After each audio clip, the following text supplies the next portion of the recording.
All right, as I said, we're in the home stretch now to talk about all the detail, the weekend that was, and where we might be in the next couple of days. Let's bring in two of the most respected journalists in the business from Canberra, the Australian Financial Review's political editor, Phil Coorey, and from Sydney, former editor-in-chief of the Australian Now leading columnist, Chris Mitchell. Gentlemen, welcome. As I said, business end of the campaign. Chris, I'll start with you if I can. I've been pretty critical, I know you have as well, about the lack of policy grunt in the campaign from both sides. Big pitch yesterday from the Prime Minister, downsizing for older Australians, this push for first home buyers out there today involving superannuation, something I know a lot of Liberals have campaigned about before, not got up. Prime Minister's taken the ball and run with it. There's something now for Liberals to vote for. What do you think of the policy? Well, I think it's pretty good, actually. I noticed Bob Gottliebson and others supporting it today. I guess for people who just focus on the retirement incomes part of it, they have to concede that people have not come off the pension since Keating introduced this policy. So while it's better to have retirement savings, maybe the best thing you can have when you retire is a house. Spot on. I was making that point with someone today and they said, you know, there's been 30 years of the superannuation system. We shouldn't fiddle with it. But Phil, we've had 30 years of the superannuation system. People have gone now through a good whack of their mature working life with superannuation. We haven't budged much on those pension rates because people use their super to pay off their home and they gear their life to get the pension if they can possibly get it. So this is about getting them in the door and getting them into a home. And in the end, that's the big differential between being poor in retirement and being comfortable enough in retirement. The fact that Keating didn't like it, I'd say that's a winner.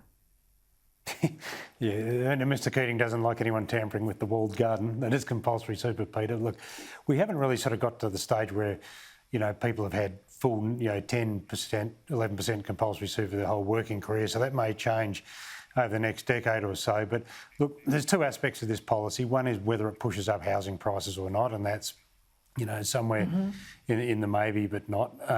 But I think the sort of the fundamental criticism about does it destroy your retirement savings? The clever bit about it structurally is that you take the money from your super, you put it against your first home. Once that first home is sold, the principal plus the proportionate capital gain is put back into your super. So you're still sort of investing that money towards your retirement, but just against the value of your house rather than the share market. And that sort of is quite a clever little, sort of add-on, because it sort of blunts that argument to some extent that you're just blowing this money on a new car or whatever, and it's wasting your retirement. I mean, in the last few years, housing's done a lot better than super, with the pandemic. So you may have been better off in the last 3 years. And most people, don't retire in the first house they bought. So, I think it's at a minimum it's contestable in a good sense, that policy. There's a separate argument on housing affordability, but I think from the other aspect, it's not too bad. Look, it's good to see an election campaign we're actually talking about policy. We can argue the toss about which major party's got the best option to get you into a home, but it's better than the alternative rather than just this character fight. You had a terrific column in the Oz today, Chris, and you talked about these issues, the drift away from the major parties, fringe parties, gaining some ground. We'll see if the Teals do gain ground on the weekend, but certainly we know with the other vote, the Hanson, the Palmer vote, we know the Green vote now is a 10% block that's locked away, and the fracturing of our political culture. You say we get the government we deserve. I don't know, I have to say we in the media take some responsibility, surely. Well, we certainly get the media we deserve as well, I think. But look, I suppose this has been happening to the Labor Party for a couple of decades with the Greens. And it seems to me the Greens and the Teal independents share several values. Perhaps in safe Liberal seats with progressive Liberal members, Teals are a more palatable face and choice than Greens. But they're both sort of post-materialistic candidates. Thought it was quite interesting that in his interview with Allegra Spender last Friday, Chris Kenny sort of did ping Allegra for not knowing too much about what was going on in climate change policy around the world, which, given she's trying to take on a pretty senior figure in Dave Sharma, you might have thought she should at least know how much CO2 the Chinese are pumping out at the moment. Well, this is the the issue, isn't it? There's a hell of a lot of ignorance from these people because they're running under a banner. They don't want much scrutiny, and they are, to one woman after another, and they're all women, an absolute type. Phil, let's go to Paul Kelly's piece today. I thought it was a great analysis piece, the great Albanese experiment. Paul Kelly says, and he's right, it'd break one of the traditional rules of Australian politics if Labor wins come Saturday, because they've only won before from opposition under a dynamic leader who offers a substantial change agenda. Well, there's no change agenda, or not one that they're telling us about. And of course, he's hardly Mr. Dynamic, Anthony Albanese. You've got some polling out of the AFR, Australian Financial Review, that says voters are not happy with either of the options. Yeah, that's been since the start of the campaign, Peter. It's it's a contest between someone they don't like and someone they don't know who underwhelms them, and the focus groups find that, and that's why the PM, began with the better the devil you know pitch. You may not like me, but I'm better than the other bloke. And that's been writ large throughout the whole campaign. I think, the point Paul's making is that, this election could be decided more by emotion than fact. It's, COVID has really disrupted the entire orthodoxy, not just of politics, but of so many things. But it looks like it may disrupt the orthodoxy of politics. I mean, this week we could see an unemployment number with a 3 in front of it, and 2 days later the government could well get pitched out. It's just sort of everything's a bit topsy-turvy, and traditional political allegiances that voters have long held are no longer being adhered to.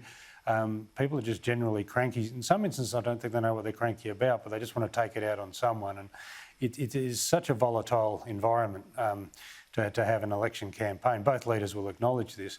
And as Paul wrote today, we've had Whitlam, Hawke and Rudd. Albanese, well, he joined their ranks in taking Labor to government from opposition. He's not in the sort of same realm as those three in terms of charisma or capturing the imagination. But again, it's a COVID, maybe it's just a COVID thing. And at this stage, as we sit here, it looks like it could well happen. We'll talk about unorthodox campaigns. I mean, Chris, we're having a campaign where we've barely even talked about the budget. We've hardly seen a costing. We know there's about 27 costings of the governments in for audit. We know there's only one costing policy in for costing from the opposition. Usually, the costings debate is a mainstay in politics, and we're not having it at a time when we've got $1 trillion worth of debt and we've got Labor promising even higher deficits. And we've got the Chinese setting up in the Solomons. It sort of strikes me, just picking up on what Phil said earlier, I'm not sure the electorate actually understands how well Australia's done in the last couple of years. I think if you read the British newspapers and the American newspapers, it's really very clear that, we've performed well, both, at a state level and a federal level. But this bitterness seems to me to be quite at odds with both that unemployment rate you're talking about and the growth rate and the COVID death rate and, standing up to China. I'm sort of a bit startled. I know Albo quite well, and he's a much nicer person than Kevin Rudd ever was, but I'm not sure that's necessarily a qualification for being Prime Minister.